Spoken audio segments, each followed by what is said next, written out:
My daughter insulted me for her glamorous mother-in-law. I sipped my wine and cut the $1.25 million invisible safety net funding her life.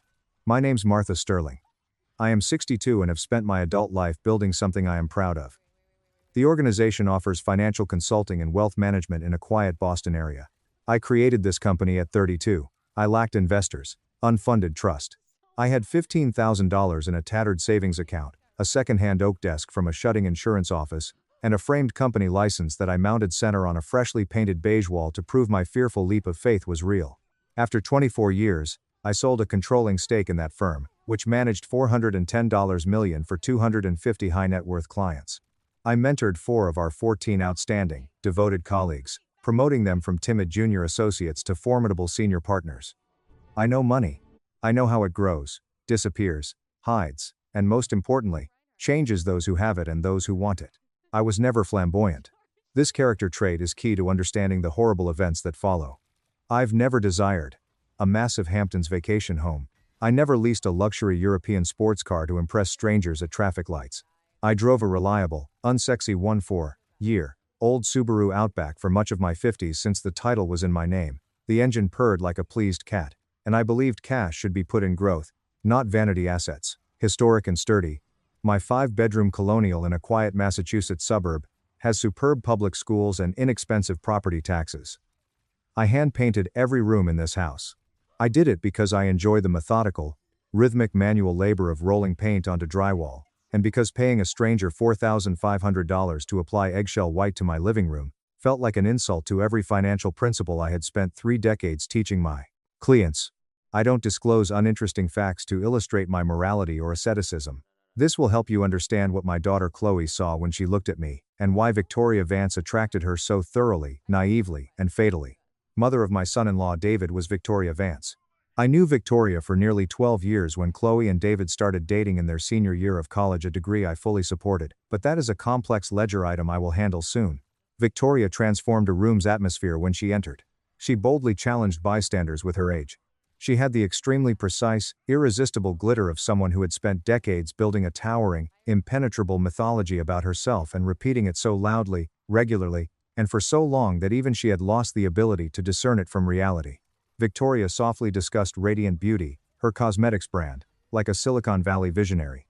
She clutched a crystal wine glass in her manicured hand and told dramatic tales of long nights, painful early sacrifices, and the vast, sweeping vision that nobody believed in until her genius pushed them to. Her tale of secretly mortgaging her small first apartment to meet payroll during the company's first year was wrenching. She told this narrative so precisely and emotionally that I, a financial planner trained to spot dishonesty, never questioned it.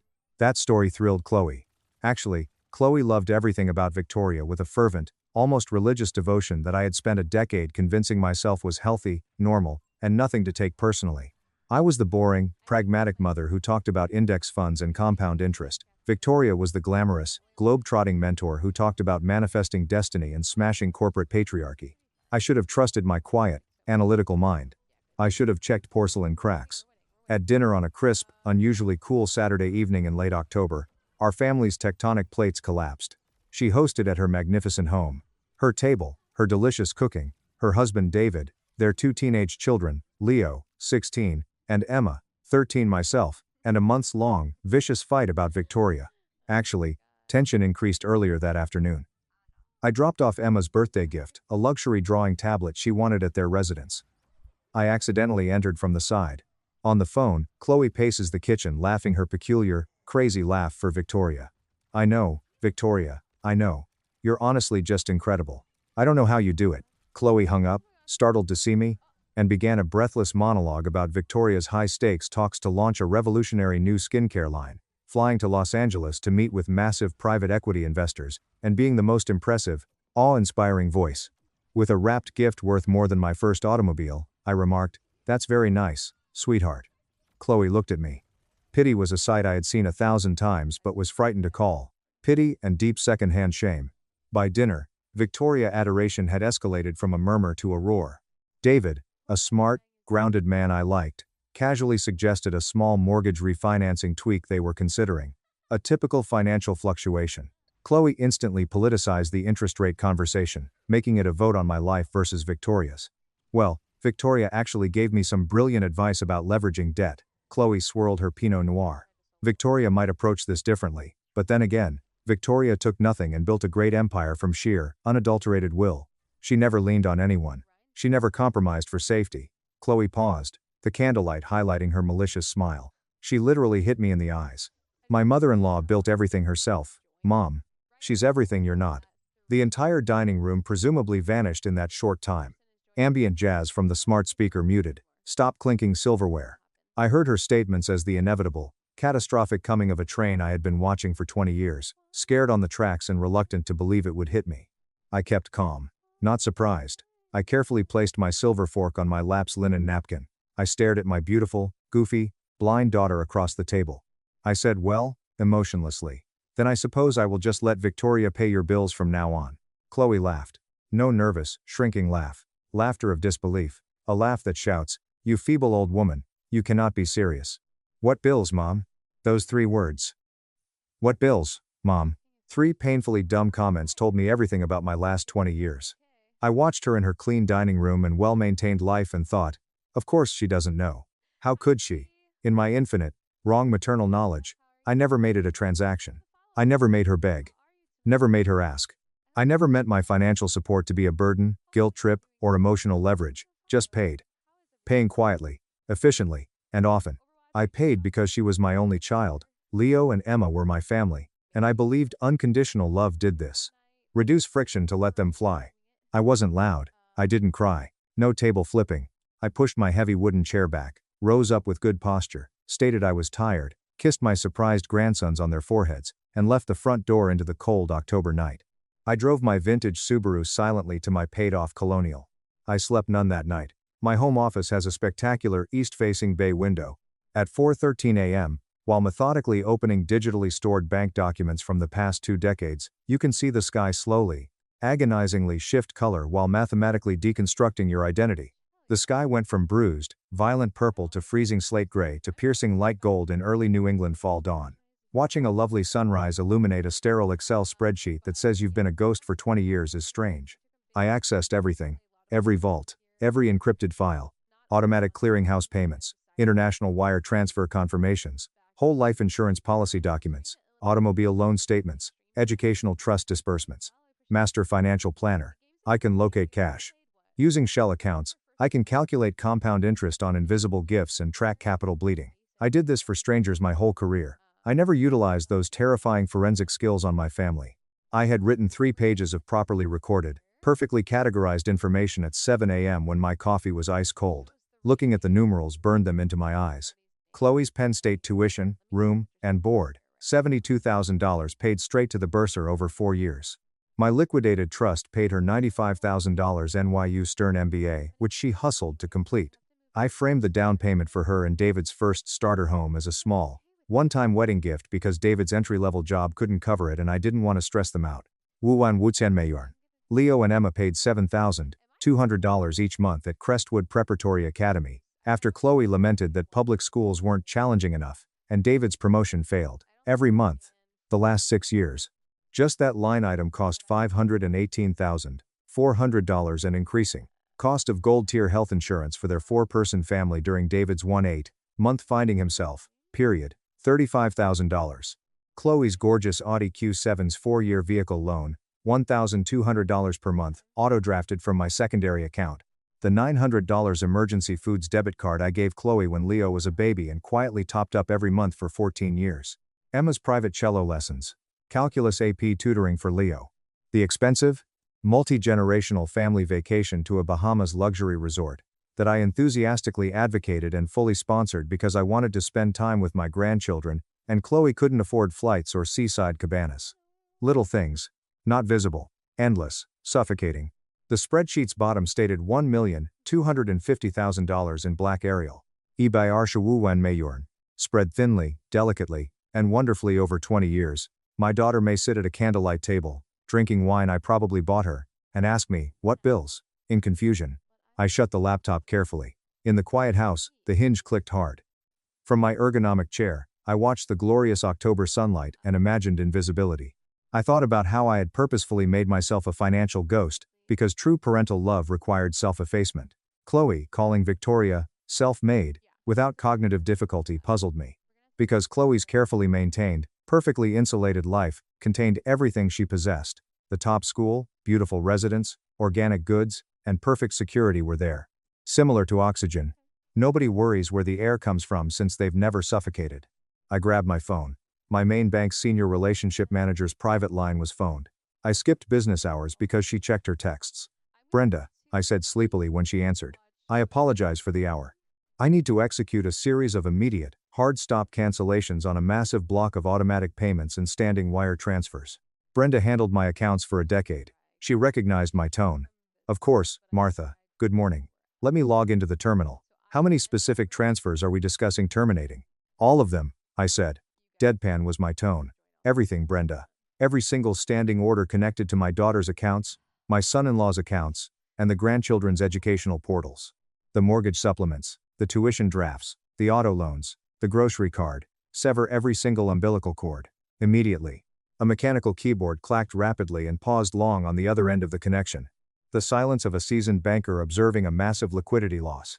Martha, are you absolutely certain? Brenda sympathized, shedding her banking persona. Some of these are massive recurring life expenses. The shock to their ecosystem will be violent. If a payment bounces on that Crestwood tuition, the penalty fees alone. I am a wealth manager, Brenda, I whispered. I know exactly what the penalty fees are. I know exactly what I am initiating. Burn the bridge. I must describe the terrible, surreal 3 weeks between Brenda's 7 a.m. call and the last violent encounter since it wasn't passive cancellation. I didn't pout at night.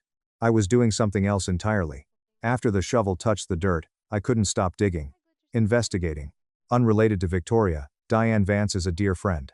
After 35 years as a ruthless, brilliant FBI white-collar crime division forensic accountant, Diane retired and founded a top, covert private consulting firm.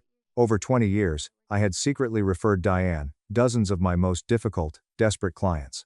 Rich people came to my office crying with knotted, blood-soaked books, hidden offshore assets, and cheating spouses, needing a microscopic forensic eye to analyze the financial chaos. Diane owed me several professional favors. I called her on a rainy Tuesday afternoon. I called her, Diane, without greeting. I need a comprehensive colonoscopy-level financial picture of a company called Radiant Beauty Cosmetics, and its supposed founder, a woman named Victoria Vance. Diane didn't blink. Is this a professional inquiry for a client, Martha, or is this personal? Does the classification change your hourly rate or your methodology? I asked. Not in the slightest, she purred predatorily. Give me 10 days, don't call me, I'll call you. She called 8 days later. When I answered the phone, Diane's voice was harsh and flat, as if the financial pathology report was worse than imagined. Martha, Diane whispered. I am going to send a heavily encrypted zip file to your private server. I strongly advise you not to open this in a public place. Have a stiff drink ready. After shutting the heavy oak door, and consuming 3 fingers of neat scotch, I decrypted the document in my home office. The contents contained 22, meticulously sourced legal documents. Total syllable reading. Radiant Beauty Cosmetics was not founded by Victoria Vance. It was founded in 1984 by her father, Hector Silva, an industrious, calloused Bogotá native who had immigrated to the U.S. with a suitcase in his early 20s. Hector worked hard for 40 years in a warehouse to build a legitimate, profitable mid-market cosmetics distribution network in New Jersey. He died abruptly from a heart attack in 2010, leaving Victoria with the debt-free, successful company.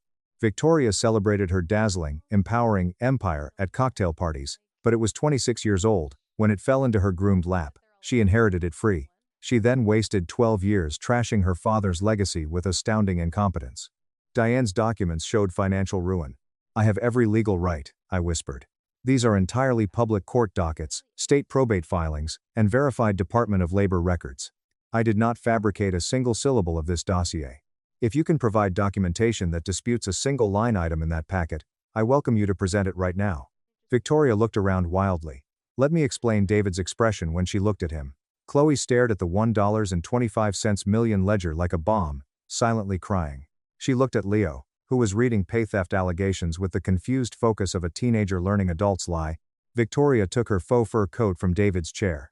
She stopped talking. She ran from the room. Stilettos sounded like gunshots on the floor. Antique windows shook in their frames, and crystal wine glasses shivered on the table as the oak front door crashed. Only Chloe's raspy breathing remained. Emma, my 13-year-old granddaughter, stared at me with huge, tearful eyes after 10 minutes of horror. She asked weakly, "Grandma, did you really pay for everything?" Her sight broke my heart 1,000 times. "Yes, sweetheart, I did. For my school, for the house, for all of it, Emma, for a very long time." Emma slowly grasped this terrible situation. Daughter saw mother hyperventilate into napkin. Leo glanced up from the doll complaint. His voice was exceptionally deep and steady. "So," Leo pointed to Victoria's broken door. "Literally everything Grandma Victoria ever told us about herself. Her company, her money, her struggles. It was all a complete lie." "Not just that, Leo," David said. David's voice was shattered. He had stared at the dining room wall, face slack, absorbing a devastating internal collapse for 5 minutes. A gentle turn to me. Never forget his eyes. He looked like a man who discovered there was no floor. "Mrs. Sterling," David shook. "He always called me Martha. There is something else. Something I found 3 days ago. I didn't know how to bring it up. I thought I was crazy. I mean," perhaps the room quieted. A large logistics company employed David as a mid-level corporate finance director. He was meticulous and pathological. With shaking hands, he took a folded paper from his suit jacket's inside breast pocket. 2 weeks ago, while I was reconciling our quarterly household statements to figure out why our checking account was hemorrhaging, David said, his tone dull, I noticed a bizarre, recurring automated transfer that I could not identify. It was for $750 a month. It was being routed out of a secondary joint savings account that Chloe and I rarely use, and it was being sent to an external routing number I didn't recognize. The transfers dated back 18 months. Chloe stopped sobbing. She watched her husband. "David, what are you talking about?" "I spent 2 days tracking the routing number," David said. "I traced it to a secondary checking account opened at a regional bank 3 towns over. An account opened entirely in my name. Using my social security number. Using my birth date." David handed me the paper across the table. Bank account opening paperwork was printed. "I did not open this account," David whispered. "But the signature on the paperwork. It's incredibly close to mine. It's a forgery, but a practiced one. And the mailing address linked to the account is my mother's apartment."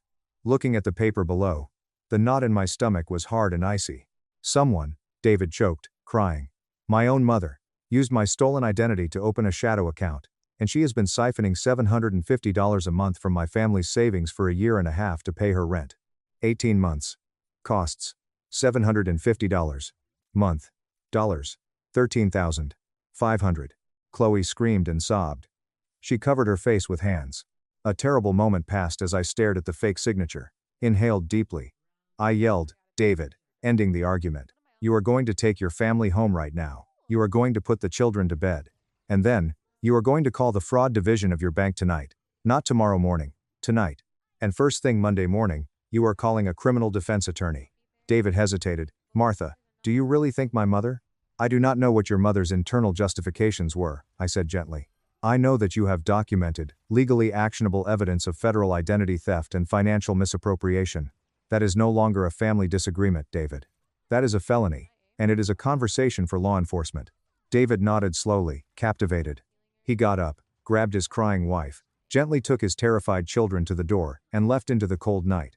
Avalanche-like, 8 weeks followed. First time in 20 years, I wasn't snowplow driver. David hired Robert Vance, an aggressive, respected attorney, unrelated. After 30 years prosecuting financial crimes, Robert switched to civil litigation. My attorney Helen briefed Robert on Diane's forensic dossier, including Department of Labor complaints and eviction dockets, the following Monday at my request. Robert reported David's fake banking documents and stolen transfer chronology to the police. Detective Miller of the Massachusetts State Police Financial Crimes Unit began a criminal investigation. Victoria's sloppiness and arrogance accelerated the investigation. I was subpoenaed to give Detective Miller sworn testimony at his sterile downtown office on a dreary Tuesday morning. After reading Helen's dossier page by page, he looked exhausted. "Mrs. Sterling," Miller crossed his pen on the file. "How exactly did you, a private citizen, obtain these highly specific Department of Labor settlement documents?" "I am a retired wealth manager with extensive contacts in forensic accounting," whispered. "The documents are public record. They were compiled by a licensed professional. I also utilized one personal source who was directly party to a separate wage dispute, who provided the information legally," he said. "And you had absolutely zero prior knowledge of the fraudulent bank account opened in David Vance's name?" "None whatsoever," I said. "David discovered that discrepancy entirely on his own, and brought the documentation to my home during a family dinner." Detective Miller relaxed. "Mrs. Sterling, This is an unusually comprehensive, utterly devastating intelligence packet to drop at a family dinner party. Looking him dead in the eye. Detective, I spent 30 years protecting my client's assets from predators. When someone attacks my family, I do not raise my voice. I do my homework. Victoria's life forensic audit was awful. Victoria effortlessly took David's personal information when she helped him file his taxes right out of college to create the fake account. She stole $13,500 from their pooled funds, but wire fraud remains wire fraud regardless of the amount. 10 weeks after the dinner party that ruined our family, Victoria Vance was arrested for felony identity fraud, wire fraud, and financial misappropriation at her penthouse apartment. Her arrest started a chain. Robert Vance helped Castaneda and Co.'s attorneys renew their massive civil suit after Victoria's insolvency claims delayed it. Criminal fraud charges pierced the corporate veil. After hearing about the criminal investigation, 3 former warehouse workers openly documented her oppressive business practices. Helen, who worked closely with Robert, gave me most of these. I deliberately avoided the criminal case. I witnessed and orchestrated her unmasking, then returned to the shadows, which was ideal. Chloe called me on a serene Thursday afternoon 5 weeks after dinner. Unhurried voice, it wasn't defense. Weary, hollow, and quiet. Mom, can I come over? She arrived an hour later. She looked 10 years older. We had our first brutally honest conversation in 20 years at the kitchen island where she did her high school homework. I answered her inquiries unprotected. She cried twice. I wasn't manipulated by her. Her sobs were deep, terrible tears of someone who realizes they've been lying. She said, I didn't know, Mom, looking into her teacup. I swear to God, I didn't know about the money. I didn't know about the tuition. I didn't know about the grocery card. I know you didn't, Chloe, I said. She cried, but I should have known, staring at me in agony. Shouldn't I have known? How could I be so stupid? How could I just assume the money was magic? Her question was carefully considered. Her mother instantly comforted her, told her it wasn't her fault, and relieved her guilt. I protected her from conflict for 20 years, and look where we ended up. She deserved the harsh reality. You didn't know, because I intentionally made it incredibly easy for you not to know, I gently said. I genuinely thought that was what love was.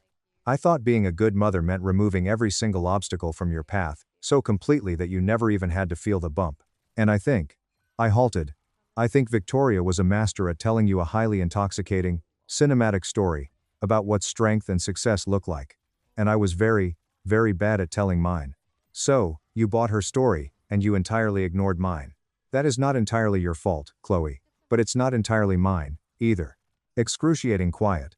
Chloe said. She charged David interest, breaking. A shaky breath, she said. She charged her own son 5% interest on a $2,000 loan, while she was stealing 13 grand from his savings account. And all that time, while we were drowning. While I was sitting at your beautiful table, drinking your wine, telling you that she was everything you're not. I didn't say thank you, Mom, not once. No, I muttered, you didn't. Chloe carried my hand over the marble island like life. I am so deeply, profoundly sorry. Not all right. Since it was wrong. Unacceptable for long. Squeezing her hand. I believe you, Chloe, I said. And I want things to be fundamentally different going forward. For both of us. She wiped her puffy eyes with her sleeve. What do I owe you? For the $1 million, we can set up a payment plan. David is talking to his firm about a massive salary advance. Stop, I said. I am not calculating a debt. That money was given freely, albeit foolishly. I am not a loan shark. I am not taking it back. I looked. What I demand from you going forward is absolute, brutal honesty. I want you to ask me directly when you need help. I want to know when you and David are struggling. I refuse to be an invisible ghost in your life ever again. She nodded frantically. Okay. But what about Leo and Emma's tuition? The school is threatening expulsion next week. He hid. You told me 3 years ago that you had been daydreaming about going back to work, about starting your own boutique consulting firm. You said, you missed the intellectual challenge. I did, she whispered. Then I think it is time for you to stop daydreaming and start building, I said. I will bridge the Crestwood tuition for exactly 1 more semester while you and David stabilize your finances and recover from the theft. After that semester ends, the tuition comes entirely out of your household budget, not mine. If you can't afford it, they go to public school. That is the new deal. Chloe shed tears laughing. A deal? I'm a financial planner, sweetheart, I added. Everything is a deal. 6 months later, Victoria Vance took a harsh plea deal to avoid federal prison. She received 3 years of highly monitored probation, $13,500 in reparations to David, and 500 hours of arduous community service. Castaneda & Co. legal suit drained Radiant Beauty's meager assets, destroying the enterprise her father battled for. Her incarceration time was light. In public, she lost everything. She lost tale. She lost myth. The glamorous concept of the self-made, globe-trotting female titan who had courageously won the corporate world was demolished. David knew. Most importantly, Leo and Emma knew the truth, Chloe. Once the curtain rises, the miserable magician controlling the levers will be remembered. My nightmare was most influenced by Leo, my grandson. I was proud when Leo wrote his last AP English persuasive essay that spring. His teacher praised his morality and emotional maturity. The essay arrived at my house on Thanksgiving, and he looked guilty as he handed me the papers. I read it quietly at my kitchen island while he pretended to watch football in the living room, monitoring my reaction. Great and insightful essay on creating something meaningful in the world. Creating a legacy is very different than inheriting. He beautifully described the unsung heroes who work tirelessly, without credit. It's easy to mistake an ocean of silent, unyielding strength for nothingness your whole life, he said. His entire essay was about me. Because certain holy, emotional occasions are private, I didn't cry in front of him. I hugged him, told him I loved him, and cried until I couldn't breathe in my garage car that night. Next morning, I traveled to work with my junior partners and rethought generational wealth transfers. Chloe had never learned the words for invisible help. Nobody but me would teach my clients how to tell their kids about that sacrifice. Chloe contacted me exactly 1 year later, approximately a week after that terrible evening. Her speech was wild and energetic, unlike anything I'd heard in a decade. She said, "Mom, I just landed my first major consulting contract. It's a 6-month, project-based engagement with a tech startup. It's exactly the kind of logistical restructuring I used to do before Leo was born." Saying, "Chloe, that is spectacular news. It's not a massive cosmetics empire," she said, beaming. "It's not a multi-million-dollar buyout, but Mom, I built it. I pitched the executives myself. I wrote the entire 50-page proposal from scratch. I didn't beg anyone for a favor." Paused. "Well, actually, I did. I called you last week to help me run the financial modeling projections." "I just reviewed the math, sweetheart," I whispered. "You built the house." A long, heavy line stopped. "Mom," Chloe whispered. "Thank you. Thank you for everything. Not just the money." Pause. "Especially not just the money." I sat looking out my east-facing office window. It was October again. The sky turned from gray to that same piercing light yellow I saw a year earlier while picking apart my life spreadsheet by spreadsheet. "Thank you, Chloe," I sobbed. "Thank you for coming back to me." I often sit in my calm home and wonder what would have happened if Chloe hadn't spoken those terrible, arrogant dinner comments. She may have spoken gently or silently. If I'd swallowed the insult and endured the pain like I had for 20 years with every other financial and emotional burden, I probably would have paid. I picture the big, invisible ledger rising in darkness. A life without gravity would have been great for Chloe. Victoria would have kept her successful grotesque pantomime. We would have moved forward in our comfortable, suffocating lives. Those 3 foolish words, "What bills, Mom?" finally smashed the glass. 3 words delivered with dreadful sincerity by a girl who loved me but had never learned to identify love without a marching band. I doubt Chloe intended to kill me that night. I worry she lost the ability to distinguish the other kind after being force-fed a stunning, cinematic story about power and strength, loud, sharp, visible, and aggressively self-declared. The silent power of darkness, those who pay the mortgage without thanks. It constructs a strong wall around its loved ones and lets them think they're independent. For 62 years, I was invisible. I turned on the lights to reveal the ghost.